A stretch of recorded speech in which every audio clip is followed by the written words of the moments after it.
Welcome to Study Combat channel, a way to success. Subscribe the channel and press bell icon. Good morning everyone. Delhi current affair की class में आपका फिर से स्वागत है। आज हम 2 सितंबर के करंट अफेयर के बारे में चर्चा करेंगे। तो चलिए शुरू करते हैं हमारे आज की क्लास।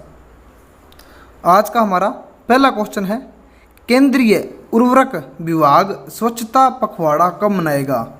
तो ये केंद्रीय उर्वरक विभाग स्वच्छता पखवाड़ा मनाएगा 1 से 15 सितंबर, 1 सितंबर से लेकर 15 सितंबर तक। ऑप्शन ए हमारा सही आंसर है, 1 से 15 सितंबर।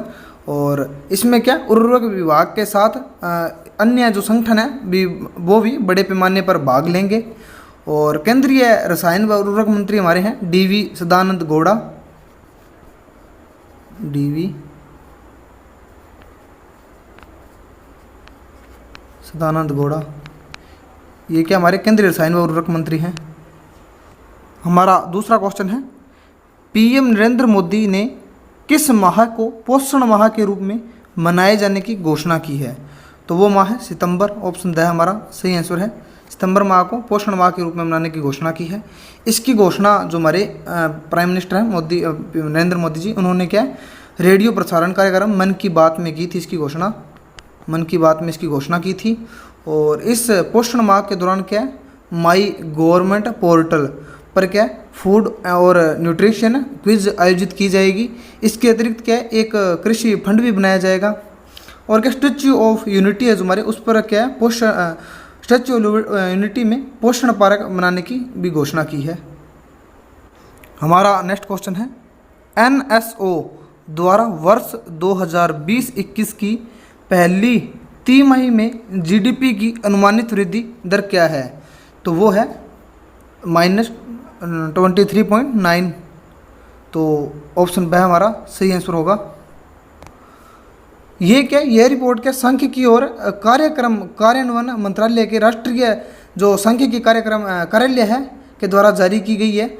एनएसओ ने जो स्थिर और जो वर्तमान दोनों जीडीपी अनुमान जारी किए हैं, स्थिर 2011-12 और वर्तमान दोनों ही जीडीपी जारी किए हैं इन्होंने। और हमारे सांख्यिकी और कार्यक्रम कार्यान्वयन राज्य मंत्री कौन है? राव इंद्रजीत सिंह है।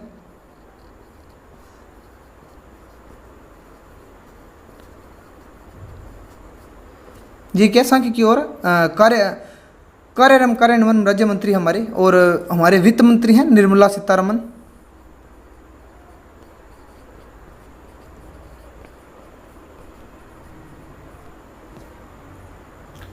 हमारा नेक्स्ट क्वेश्चन है, किस देश ने भारत को कोविड-19 से निपटने के लिए 3500 करोड़ रुपए का ओडीए ऋण दिया है? तो वो देश है जापान। ऑप्शन से हमारा सही आंसर है। जापान के पीएम है शिंजो आबे। परंतु शिंजो आबे जो जापान के पीएम थे, परंतु इन्होंने हाल ही में क्या इस्तीफा दे दिया है। ये भी एक करंट अफेयर का क्वेश्चन था, बना था भी हाल ही में शिंजो आबे जिन्होंने इस्तीफा दिया पीएम पद से। किस देश के पीएम थे? तो जापान के पीएम है शिंजो आबे, इन्होंने हाल ही में इस्तीफा दिया है। और ये जो शब्द है ओडीए, ये क्या है, आधिकारिक विकास सहायता, आर्थिक सहयोग और विकास के लिए संगठन की विकास सहायता समिति द्वारा जो सहायता को मापने के लिए एक शब्द है, ये बनाया गया है ओडीए शब्द यह है। और डीएसी ने पहली बार जो 1969 में इस शब्द का क्या इस्तेमाल किया था। हमारा नेक्स्ट क्वेश्चन है, CSIR ने विश्व का सबसे बड़ा सोलर ट्री किस राज्य में विकसित किया है? तो वो राज्य है पश्चिम बंगाल। ऑप्शन ए हमारा सही आंसर है, पश्चिम बंगाल। और जो ये है CSIR ये क्या वैज्ञानिक तथा औद्योगिक अनुसंधान परिषद है। और इसके महानिदेशक है doctor Shekhar Monday. Doctor Shekhar Monday ये CSIR के महानिदेशक हैं। CSIR की स्थापना हुई थी 1951 में, 1951 में, और मुख्यालय है लखनऊ में इसका। इसके बाद बात करें हम पश्चिम बंगाल की, तो पश्चिम बंगाल की सीएम कौन है? ममता बनर्जी। ममता बनर्जी यहाँ की सीएम है। और गवर्नर है जगदीश धनखड़। हमारा नेक्स्ट क्वेश्चन है, MEDBOT मेडबोट नामक मेडिकल ट्रॉली किस भारतीय विभाग द्वारा विकसित की गई है? तो वो विभाग है रेलवे विभाग। ऑप्शन द हमारा सही आंसर है। और ये क्या है? ये कोरोना के मरीजों की सेवा करने के लिए तैनात किया गया ये। और ये पहले क्या वाराणसी के दिरेक्का DLW डीजल रेल इंजन कारखाना के केंद्रीय चिकित्सालयों में भर्ती कोरोना संक्रमित मरीजों के लिए विकसित की गई है। और इस रोबोट जो ट्रॉली है ये रोबोट ट्रॉली इसके जरिए क्या बिना मरीज के संपर्क में आई उन्हें खाना दवाएं आदि मुहैया करवाई जा रही हैं। और डिरेक्का लोको डिवीजन द्वारा 5 मई को क्या है केंद्रीय अस्पताल के लिए इस रोबोट का सफल परीक्षण किया गया था। और इसके अलावा बात करें हम रेल मंत्री हमारे हैं पीयूष गोयल।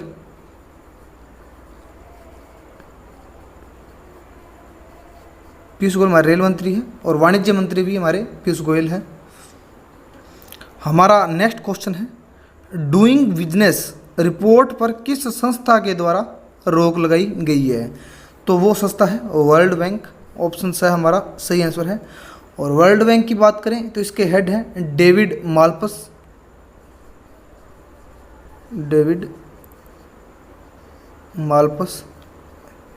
इसके हेड हैं। और इसका हेडक्वार्टर है वाशिंगटन DC में। और इसकी स्थापना हुई थी जुलाई 1944 में। जुलाई 1944 में इसकी स्थापना हुई थी वर्ल्ड बैंक की। और क्या ये जो डूइंग बिजनेस रिपोर्ट है ये क्या अंतिम जो डूइंग बिजनेस रिपोर्ट है ये अक्टूबर 2019 में प्रकाशित की गई थी, जिसमें भारत तो क्या 63वें नंबर पे था और पहले स्थान पे कौन था? शीर्ष पर था न्यूजीलैंड। और अंतिम ये डूइंग बिजनेस रिपोर्ट प्रकाशित की गई थी अक्टूबर 2019 में। हमारा नेक्स्ट क्वेश्चन है भारत ने कावकाज 2020 नामक सैन्य अभ्यास में हिस्सा नहीं लेने का फैसला किया है। यह किस देश में आयोजित होगा? तो ये सैन्य अभ्यास कावकाज 2020 ये आयोजित होगा रूस में। ऑप्शन ब हमारा सही आंसर है। और इसमें से ये हिस्सा न लेने का फैसला क्यों किया गया?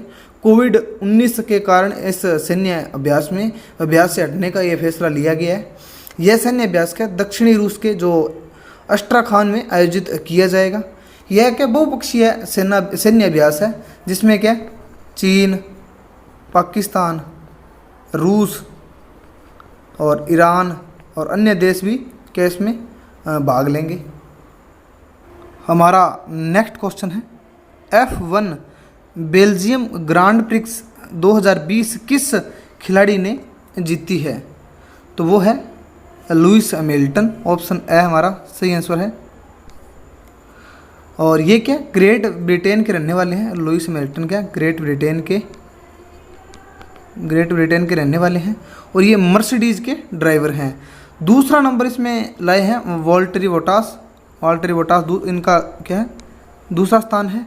और तीसरा मैक्स ये वर्स्टेपेन इन्होंने क्या ये इनका तीसरा स्थान है। और ये जो है वोल्टरी बोटास ये तो है फिनलैंड से हैं और मर्सिडीज के ड्राइवर हैं। और ये जो मैक्स वर्स्टेपेन है ये नीदरलैंड से हैं और रेडबुल के ड्राइवर हैं। लुइस हैमिल्टन जिन्होंने ये F1 बेल्जियम ग्रांड प्रिक्स 2020 जीता है। इन्होंने इस साल बेल्जियम ये जीता है। स्पेनिश, ब्रिटिश और हंगेरियन और स्टाइरन सभी ग्रांड प्रिक्स अपने नाम किए हैं इस साल। हमारा नेक्स्ट क्वेश्चन है हाल ही में लोकसभा सचिव के रूप में किसे नियुक्त किया गया है? तो वो है उत्पल कुमार। ऑप्शन स हमारा सही आंसर है। उत्पल कुमार को लोकसभा सचिव के रूप में चुना गया है, नियुक्त किया गया है। और लोकसभा के स्पीकर कौन है? हमारे ओम बिरला है लोकसभा के स्पीकर। हमारा नेक्स्ट क्वेश्चन है लेबनान देश के नए प्रधानमंत्री किसे नियुक्त किया गया है? तो लेबनान देश के जो पिछले PM थे उन्होंने इस्तीफ़ा दे दिया था क्योंकि जो लेबनान की जो राजधानी है कैपिटल है वो है बेरूत में एक धमाका हुआ था, ब्लास्ट हुआ था। उसके बाद क्या वहाँ जन आक्रोश के कारण वहाँ के जो पहले PM थे हसनदीब उन्होंने अपने पद से इस्तीफ़ा दे दिया था जन आक्रोश के कारण। तो अब लेबनान के नए प्रधानमंत्री नियुक्त किए गए हैं वो है मुस्तफ़ा आदिल। ऑप्शन द हमारा सही आंसर है। और इसके अलावा हम दूसरे ऑप्शन के बारे में बात करें तो जो मोहम्मद बिन रशीद ये है यूएई के पीएम हैं, यूएई के ये पीएम हैं मोहम्मद बिन राशिद। और मोहम्मद बिन सलमान हैं सऊदी अरब के प्रिंस है, ये सऊदी अरब के प्रिंस है। और हसन रूहानी ये क्या है, ये ईरान के प्रेसिडेंट है। हमारा नेक्स्ट क्वेश्चन है कौन सा देश भारतीय डॉक्टर द्वारकानाथ कोटनिस की प्रतिमा स्थापित करेगा? तो वो देश है चीन। ऑप्शन ब हमारा सही आंसर है। ये जो है डॉक्टर द्वारकानाथ ये उन 5 डॉक्टरों की टीम का हिस्सा थे जिन्हें क्या दूसरे सिनो जापान युद्ध 1938 में क्या इंडिया से चाइना भेजा गया था। और इनका निधन क्या 1942 में हुआ था और वो चाइना में इनका निधन हुआ था। इनकी बुक है my life with Kotnis, my life with Kotnis, ये इनकी बुक है डॉक्टर द्वारकानाथ कोटनिस की। और इसके अलावा बात करें हम चाइना की, चीन की, तो चीन के प्रेसिडेंट है शी जिनपिंग, ये प्रेसिडेंट है चाइना के। और चाइना की कैपिटल है बीजिंग। हमारा नेक्स्ट क्वेश्चन है हाल ही में जनरल कॉरपोरेशन ऑफ इंडिया के निदेशक के रूप में किसे नियुक्त किया गया है? तो जनरल कॉरपोरेशन ऑफ इंडिया के निदेशक नियुक्त किए गए हैं अंतनु कुमार दास को। ऑप्शन ए हमारा सही आंसर है, अंतनु कुमार दास। और बात करें हम जनरल कॉरपोरेशन ऑफ इंडिया के सीईओ की, तो वो है द्वेष श्रीवास्तव, द्वेष श्रीवास्तव। ये क्या सीईओ है इस कंपनी के, इसका हेडक्वार्टर है मुंबई में। जनरल कॉरपोरेशन ऑफ इंडिया के हेडक्वार्टर है मुंबई में और इसकी स्थापना हुई थी 1972 में। और इसके फाउंडर है डॉक्टर गो केंग स्वी। हमारा नेक्स्ट क्वेश्चन है एसआई पद्मावती जिनका हाल ही में निधन हुआ है किस क्षेत्र से संबंधित थी? तो एसआई पद्मावती चिकित्सक थी। ऑप्शन सी हमारा सही आंसर है, चिकित्सक। और ये जो एसआई पद्मावती है ये भारत की पहली महिला हृदय रोग विशेषज्ञ थी, हृदय रोग विशेषज्ञ थी, पहली महिला हृदय रोग विशेषज्ञ। और इनका जन्म हुआ था म्यांमार वर्मा में, इनका जन्म हुआ था। और इन्हें क्या पद्म विभूषण से भी सम्मानित किया जा चुका है।